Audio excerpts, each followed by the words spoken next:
All right, Shalom, Shalom. I'm going to give all praises to Yahweh Ba'Shem, Yahweh Shai Ba'Shem, Chakodash, double honors to the apostles and elders, great millstone who rule well. Peace and salutations to you, sincere Akim out there pushing the truth across the four corners of the earth. And the spirit has it to the brothers are going in on RFID technology, aka we know to be the mark of the beast in the scriptures. I was kind of thinking over that, looking up a few things, and the spirit had this. So this video popped up in my feed. As we know, Joe Rogan, he always has interesting guests on his show. Going back to Elon Musk's and some of those other ones too. But this particular guy, John Carmack, just to give a quick background, this guy, he created. He's an old programmer. Okay, this is one of the Smiths that it speaks about in the Bible. He's an old programmer. He'll program Doom, Quake, some of these first-person shooters that kind of are the formula for what the whole gaming industry is now. Why is that important? Because gaming and virtual reality and animatronics and all of that shit, it's all merged into one. Buying and selling, we know that the chip is going to try to merge all of those things into one. So you have to keep an eye on each of the individual systems, technology, and just like you got this merger between T-Mobile, I believe, and AT&T. So it's all merging into one. So you got to watch each individual gear to see how it's clicking in place. Well, anyway, this guy went on the Joe Rogan show, and here they go again. They're putting the message out there. They're blowing the dog whistle, and we're seeing exactly what they're doing behind the scenes. Now, just to give a quick background on him, this guy, he was actually sued by one of the families of a school shooter for his company helping to inspire the person to be an excellent training simulation that allowed a 14-year-old who had never to fire a weapon before to shoot 8 people with amazing efficiency. Basically, it's Esau. His blessing is the sword, and through those first-person shooters and different games like that, a lot of these Edomites, they actually train, to become shooters, whatever it might be, a school shooter, go in the woods shooter, whatever. But that's how they train with guns. You can train from your home, basically in the video game. That's basically what it has become, a first-person shooter. And that's basically what this guy, his thing is about. Currently, he's the chief technology officer at Oculus, which the Oculus Rift, that's the virtual reality. This piece right here, that's exactly what it is. And they're trying to step it up so that it's more connective to your actual body, just like with Neuralink. I'm gonna let him tell you. There are some devices that are providing some legitimate value, but they are essentially like socket wrenches. They're a tool you get when you need to do a job. The world that we want to be in is it's something you put on and it's essentially a part of you. I want something where I roll out of bed instead of grabbing my normal see-through glasses, I grab my augmented reality glasses, and they do something useful only for 16 hours. And that's where 2 hours is not enough. We have there's a few companies that have made things that are sunglasses form factor that can do some little thing just with a display, but they run out of battery very quickly. But you want something that you can use all day long. And it becomes something that is so automatic. Like cell phones are augmentations of our power right now. The fact that we can go look anything up super quickly. If you have that ability, and it doesn't even mean pulling your phone out of your pocket, if you can access information just by potentially even just thinking about it. There is serious work going on about brain-computer interfaces, where you could imagine having these glasses, and even if it was, all it did was, say, zooming in, say it was just supervision. If you had the ability to just think zoom, and it would zoom in for something, that would be a product right there. It could grow into this augmented world and annotate everything and do all of that other stuff later. But I'm a believer that this sense of giving you a new power, giving you a new physical ability, and either needs to be ultra intuitive, maybe there is something where just tapping your wrist or some super fast low latency interaction, but ideal would be something like brain computer. Maybe it's some eye tracking or even teeth clicking or something that you could do. It just became so natural that just like you turn your head to go look at something, if you just do this thing and you zoom in on it, you get more information. That would be pretty magical. That sense of augmenting human capability. They say that'd be pretty magical. Hey, that's what Esau is about. That magic, what's it called? The false miracles that he has. Okay, just like Janus and Jambres, the two sorcerers that went up against Moses, they actually had that magic, that power to do magic. Okay, and you got different other people as well in the Bible, or maybe not even in the scriptures, who've had that power. And a lot of these like street magicians and shit, hey, a lot of them are tuned into that kind of stuff too. So hey, that energy is out here. That energy is big with Esau, behind the scenes. Hey, and Joe Rogan knows about it. That's why he's getting these different people up here. He had people on the show talking about Santeria and people talking about, voodoo and Esau. Hey, Esau is highly into witchcraft. Okay, and this is another form of it. He's just been given the blessing to do it on a higher level than it's ever been done. He's Satan incarnate. Have you paid attention to this Elon Musk Neuralink thing? So I actually went out to visit the Neuralink company. It's like the week before they did their big public announcement. I spent a whole day there kind of deep diving with a bunch of their technical people. And it is exciting stuff because it is, I like to use the word bold for things like that, where it's not just this incremental advance where it's just taking something, fixing a few of the flaws and going out. It is visionary, looking to the future, where the potential upside of this, being able to make the whole automated electronic world something that is directly accessible, both input and output to your brain, is really remarkable. And what they've done, I mean, there's a lot of people where you can say, like, well, other companies might have these capabilities, but clearly they are at the cutting edge. You could argue how far above or behind other companies they might be, but I think it's going to largely work to some degree here. And they're going to be working with people that are seizure patients, people that are, in many cases, profoundly disabled. And they don't expect it's going to work forever when they put it in. There are all these problems with the brain, kind of rejecting implants eventually. And there are people who have done experiments like this for quite a while. It starts off with just one neuron. You stick in one sensor or one actuator. And in the Neuralink case now, they've got tens of thousands that they can put in. So much higher fidelity. Even if it doesn't work forever, and they're still working out the different codings, tactics, different installation procedures.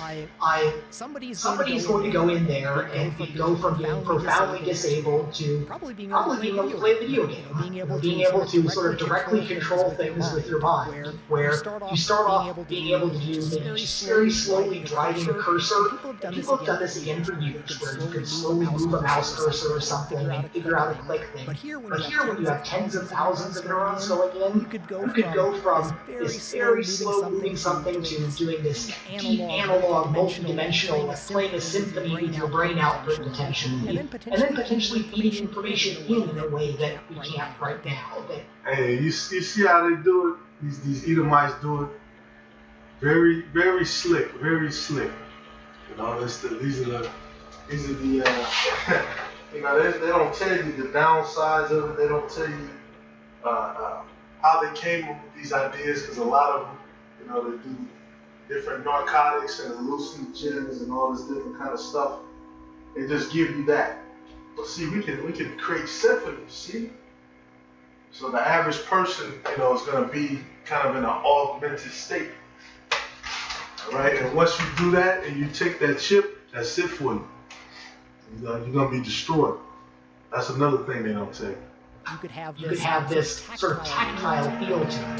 Do you you remember Lawnmower Man? Yeah, vaguely. That was the idea. I thought to myself sometime I should go back and watch that because I literally have not watched that since it came out when I was a teenager, and the VR is laughable at this point and everything, but it should be good for a chuckle. Well, I think it was a clunky movie, but the idea was based on a Stephen King book. In the Stephen King book, where there was a guy who was sort of slow, and they did something to. And Stephen King, by the way,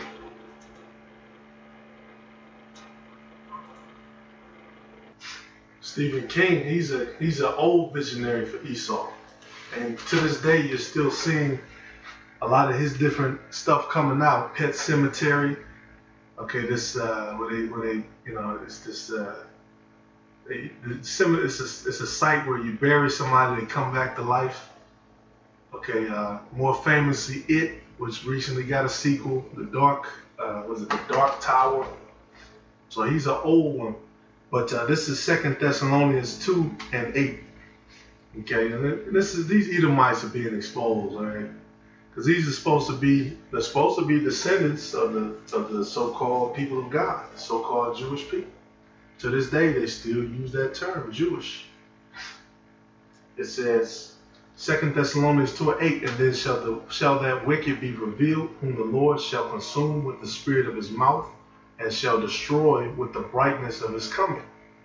Even him whose coming is after the working of Satan, with all power and signs and lying wonders. And that's another scripture which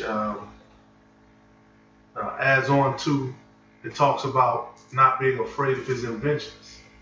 Okay, because all of these different sorcerers and magicians and soothsayers and these guys who, they mess with, the spiritual realm, like Joe Rogan, he talks about, he likes to do DMT, which that's another device of sorcery, because that makes you hallucinate, and you can see stuff from the spiritual realm. That's some other shit. Right? These Edomites are being revealed, but it's not too much more. Of him, and all of a sudden he became some super genius, almost godlike character. Like if this Neuralink stuff does work, and you can take a person with profound disabilities, and all of a sudden they become the smartest human beings on the planet, that would be really weird. So I know that was one of the pitches that Elon was making early on, that Elon is very concerned about artificial intelligence, and part of Neuralink was this pitch that, well, maybe we can supercharge humans in a way that the AI won't run away so far, or we can at least interact with them on a more level playing field. I am less sanguine about that. That seems a little bit more of a reach to me, because I suspect that, okay, even if you do put a million neurons in, when we're making artificial general intelligences, they're going to have billions and billions of these different connections. And I think that it might be many steps above what a human could be, but if AI becomes possible and takes off, I am a believer in artificial general intelligence. I think it's probably not as far off as many people believe, that it is likely to be able to accelerate and advance faster than even Neuralink. How far away do you think you are from artificial general intelligence? So by nature, I'm an optimist. I tend to underestimate how long things take. But on the other hand, as a programmer, I've usually been able to say, well, maybe I missed my estimate by 50% while everybody else blew it by 100% or something. I think that we will potentially have clear signs of AGI maybe as soon as a decade. Now, lots of people disagree. The majority of scientists working on it think it's like, oh, it's going to be at least a few decades. And you still have a few holdouts that say, oh, it can't happen at all. But I'm a strict materialist. I think that our minds are just our mind in action, and there's no reason why we can't wind up simulating in some way. So I don't think. No, it's not years. It's not tens of years. It's coming very soon and very quickly. Very quickly. The fact that, hey, just look at the past, let's say 20 years. How we jumped from, VHS tapes, cassette tapes.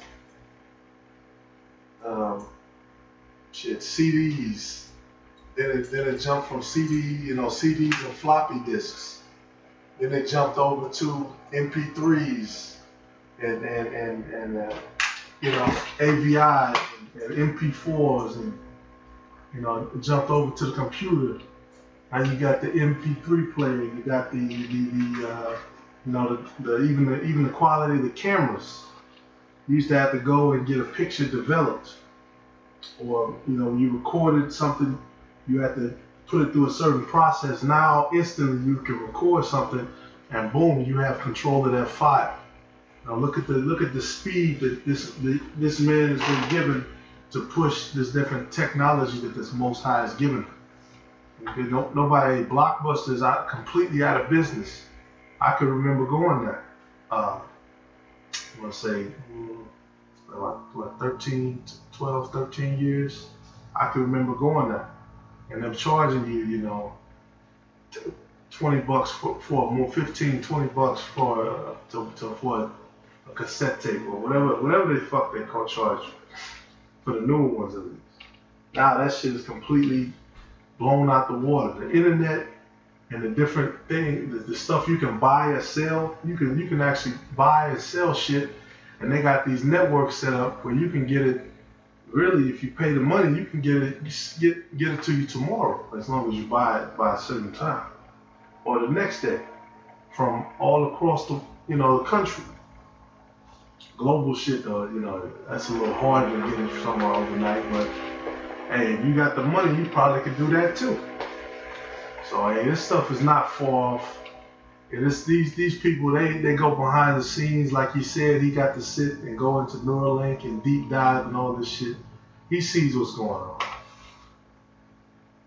But he has to sell his product, the Oculus, for now. But that's going to progress into something else. The question of how far off, there's a lot of numbers that you can play. Like the brain has something like 85 billion neurons in it, and then they have something like 10,000 connections. You can multiply those out and compare them to what we have in computer memory and processing time. And you can say that within 10 years those curves should cross. But I would even go so far as to say most of those are probably not completely necessary. Lots of biological systems. Like we understand the processing that goes on a lot in the visual side, and we don't need nearly as many computer transistors as neurons that are used for processing some of those little layers. So I suspect that even today, some of the government supercomputers, the biggest, the top 500 lists that they have, those are remarkably useful for doing artificial intelligence. For a long time, for decades, I thought that was sort of just national chess thumping, the top 500 computers, because so many of them, they relied on replacing what used to be the old Craig iron, Craig vector supercomputers, and they really weren't very easy to program. Look at that. Just look at that. They're talking about supercomputers. They're talking about new connectivity. What does he got? Idols.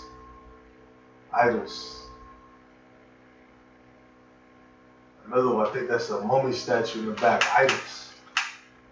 Programs people want to use. You can't run it on a supercomputer and just be a lot faster.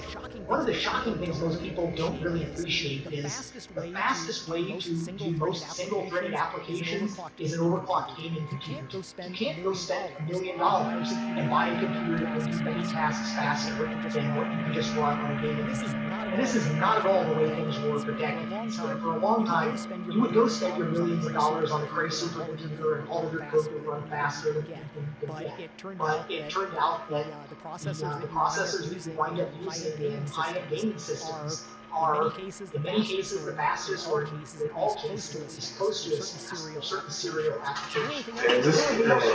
So hey, that's all I'm gonna play. This guy, he's gonna go on to talk for an hour and some change more. He's just spitting off because it's in the spirit. So these different things have been placed in the spirit by Yahweh Shai. It's going to lead to the mark of the beast, which has been revealing itself all year. Before it was kind of hit here and there. It'll pop up every blue moon, but this year has been special. Okay, it's the year of Karagma. All right, and brothers are blowing the trumpet on it. Today, matter of fact, is the memorial of the blowing of the trumpets. So, hey, Lord willing, it's edifying for you. We're going to continue to blow the trumpet. We're going to continue to be on our watch. Lord willing, shalom.